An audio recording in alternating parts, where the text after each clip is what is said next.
وسیله بنیادی طور باندې په دوه قسمه ده، یو توسل بالاعمال ده، یو توسل بالذات ده.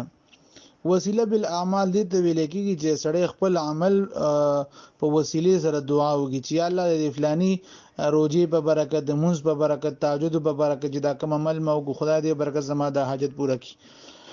دا صورت بالاتفاق بغیر د اختلاف نه جایز دی او د دې دلیل هغه مشهور او صحیح حدیث مبارک دی چې پای کې درې کسان بغار کې گیر شي او هغه خپل عمل په وسیله باندې الله پاک دغه مصیبت نه خلاص ک. بخاری جلد 1 کې دا واقعه تفصیلا موجود ده.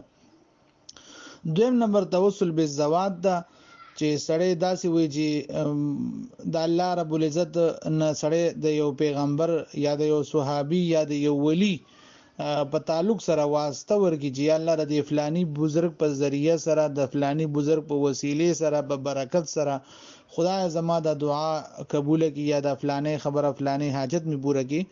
دام د جمهور اهل سنت والجماعت بنسبت باندې جایز ده او قران کریم د آیات مبارک نوم ثابت ده. بنو قریظه او بنو نذیر چې کوم يهود نبی علیہ الصلوۃ والسلام د بعثت نمخ کې هغه په وسیله سره د فتح او د نصرت دعا به کول او قران هغه تفصیلا هغه واقعه هم را ذکر کړی ده.